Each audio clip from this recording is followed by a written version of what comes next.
crowd like, listen, you know what? We can't sleep either. Yo, what's happening? It's Tom, toddla T, 26 years old, grew up in Sheffield, DJing from about 12, 13, started making beats when I was 15, 16, started DJing properly in the clubs about 17, got my first proper release about 21, which sort of set the ball rolling to where I am now, which is sort of ready to release my second full album on Ninja Tune stroke Girls Music called Watch Me Dance. My first single is with Charlotte Hammer and J2K, it's called Take It Back. Yeah, and we're moving warm and easy. Influential wise, I was a hip hop kid from about 10 to 14, 15. Then when I started going out partying to raves, I noticed how much I loved reggae and dancehall so much. And then from there, got into dance music and stuff because the DJs back home were putting all the genres together in a way that was really kind of cohesive, and didn't really make genre meant anything, which was quite important for me at the time because I wasn't really up for listening to dance music and stuff, but the way they were doing it was showing me that it was actually not that different from hip hop and reggae.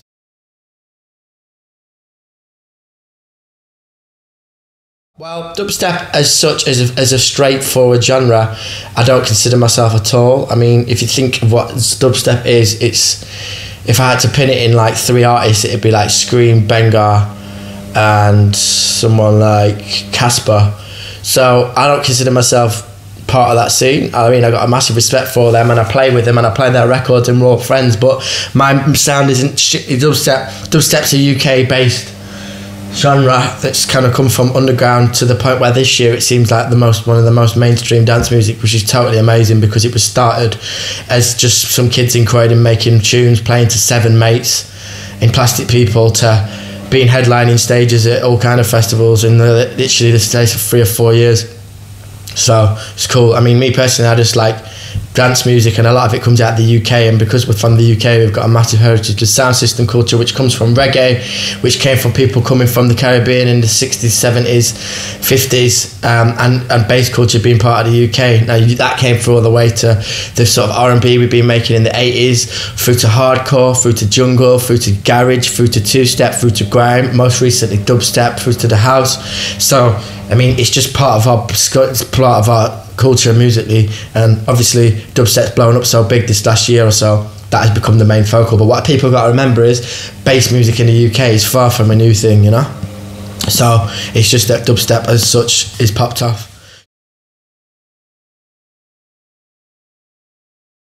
Making my own tracks every single time. I love making beats, getting a vocalist in, getting a song, mixing the vocal, getting some keys on it, getting a bass, whatever it is. I just find that the most fascinating, enjoyable part of this whole music business is starting a song from scratch and for getting it finished and mixed and mastered. I love that. Remixing can be fun, but it can also be stressful, particularly when you're not feeling the original tune and you've got to polish your turd. But that's rare because I don't really accept them tunes anymore because I don't really feel like I have to. So most time I get parts that I enjoy. Like the last remix I did officially was Hold You by Egyptian, and that's one of my favourite records of the last couple of years. Anyway, so that was a wicked little opportunity to work on, but still I really do enjoy doing my own thing. Just get like a little feeling and I go with it. I mean, boom, and I make the tune. Whether I'm at home, whether I'm on a train, whether I'm at my dad's house, whether I'm in my studio, I just get an itch to want to program drums and bass and the melodies, and I just go for it. I can't really pin what it is. It used to be like I'd have a really good gig and the next day I'd do it, but now I do so many gigs and stuff, it's just become a part of my routine, and I love it equally as much as I did, but it's not quite as exciting as it was when I first did it, for, you know what I mean, for the first year or so. But now it's just everyday life just kicks me in and I get this sensation and I'm off. Will probably be when I did all the Roots Maneuver production 2 or 3 years ago, and it came out and they made it 2 singles. Roots Maneuver was, you know, I was such a fan of him anyway, and for him to pick my tracks to be his singles off Slime and Reason, his last album, at the time, particularly when I was very unknown, it was just a big moment. I was like, raw. You know what, I've worked with so many people I've wanted to work with, that I'm kind of lucky because my tick list is kind of full. I would like to work with some more people. I'd like to work with Skepta and Jamie. Obviously Dizzy would be fun to work with. But a lot of the people that I wanted to work with in the past I've kind of ticked, so I'm lucky enough to then.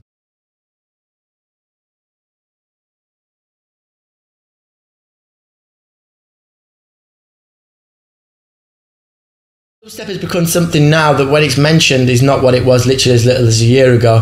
The sound's got so sort of hard, and the sort of more sort of popular sound of it is the real Aggie tear out stuff, which to me is not even dubstep anymore. It's become its own genre. We don't know what that is. People call it bro step or ball step or whatever, but it's kind of like dubstep to me was, you know, dub influenced sort of like half step UK music with a massive bass line on it. And by bass line I don't mean an Aggie noisy, I mean like a sub bass that comes from reggae and Caribbean music, and most importantly what they named it after, dub. Now a lot of the noisy stuff that's happening is really just Aggie and noisy, and it's more electro, and there's not actually any dub in it. Even though there's a bass in there, there's no actual sub bass. It's more like a noise than an actual something you play in a sound system and shake your chest. That to me has become so far removed from the essence of dubstep and what it was created that I almost see that as a different thing. So we're not even going to talk about that. Now dubstep to me is sound system music. Same as what jungle was, same as what hardcore was, same as what reggae was, same as what dancehall was and is. And that is basically a big old sub bass that was designed for sound system that could take the sonic of the tune. That is what it is to me.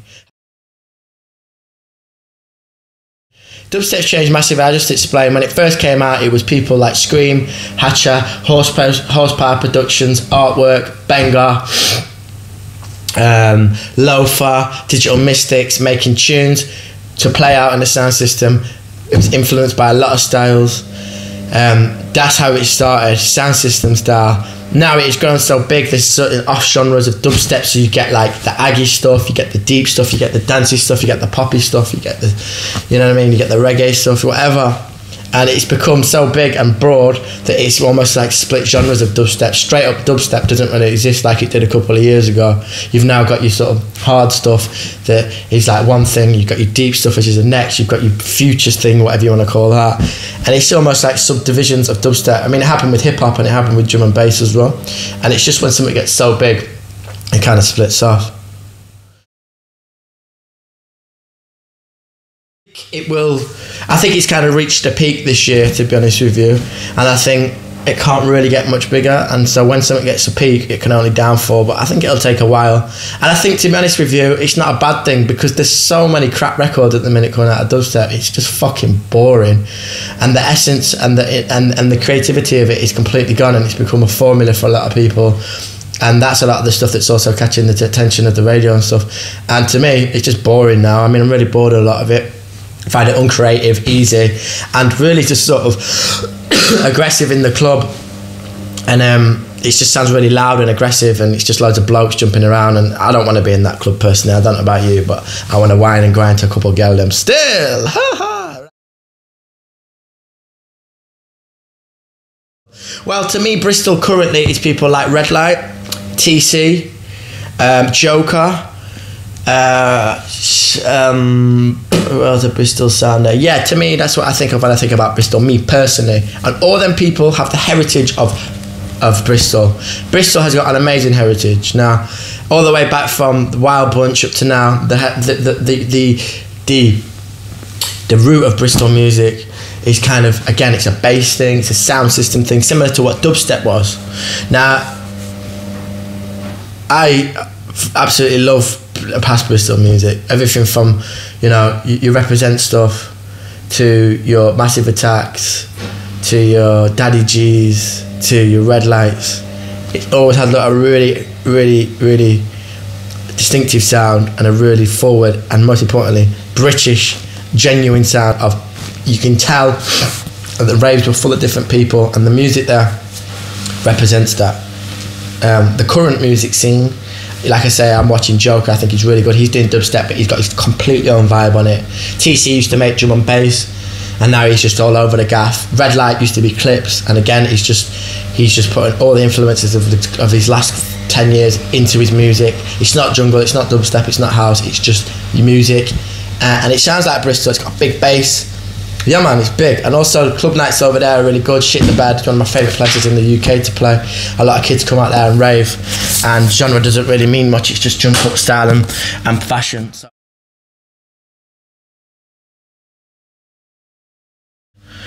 I think dubstep's kicked off in Bristol a lot because of the whole sound system culture, man. It just completely makes sense, you know what I mean? Like, everything about Bristol from the last 10-20 years in the dance music scene.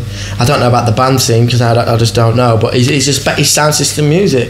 It's bass. Think of Ronnie Size, think of even Tricky's trip hop stuff, think of Clips as drum and bass, think of the Wild Bunch, think of Massive Attack, think of all kinds of acts that come out there. It's all got that sort of heavy dub influence sound, which is sound system based, which is dub. It's sound, it's UK culture. And so when dubstep came along, it just lent itself to that. It could have almost been from Bristol from the start, and there's no surprise that it took off there. It's big, you know what I mean? I like Shit the Bed. I think it's really fun. I like to play on diverse lineups. I like Motion, obviously, it's really fun and it's mad.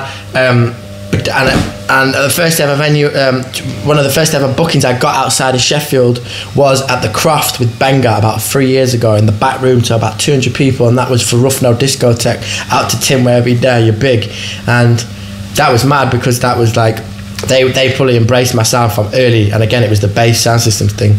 But I like to play in diverse lineups. I don't really like to play on just straight dubstep lineups because I feel, say, that's not really me at all. And I don't want to get lumped in with it and the kids to come and expect that sound car. It ain't going to be like that. I'm going to be all over the gaff. That's my way of DJing, and that's the way I've always been, and that's kind of what sets me apart. And that's no disrespect to them dubstep guys because they do what they do, but that ain't me. Alright? Well, straight up dubstep, man, I can't relate to straight up dubstep. I keep saying this, it ain't my thing.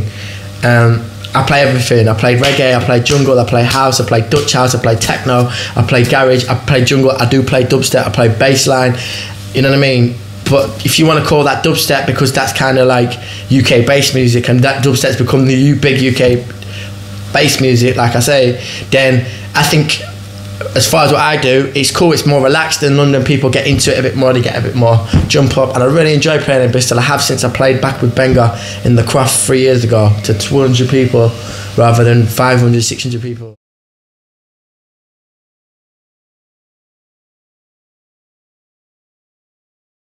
Bristol. Yeah, I think the first show with Benga 3 years ago was an eye-opener because it meant, before that I wasn't playing out of Sheffield, so I was just on some sort of, didn't know what the country was about as much, and that was an eye-opener to know that people would actually be into what I'm up to, and flattering and really confident boosting as such. That was good. And then I did a really good New Year's Eve show this year with Red Light and Dread MC and Cersei as our Roller Express. That's our sound system. That was at New Year's Eve at Motion, and that was a real like not homecoming, but like an eye opener to think, right, in 2011 we're playing all this music that ain't in the genre, and we've been picked to play the biggest part of the night. And I started the rec night at 12 o'clock with Katie B's On a Mission, because to me that represented last year. It was the biggest tune. It was dubstep, it was pop, it was UK music, it was a time. And I represented that there, and to see the reaction, I think, rah, 2 years ago this record would have sounded weird to a lot of people, but in midnight 2010-11, Katie B's On a Mission was the biggest tune, so that was significant. Best of luck with the assignment and all that, and I'll see you in Bristol. Big up. Have a fever. Can I just me with a me cleaver? Just because me say me want leave her.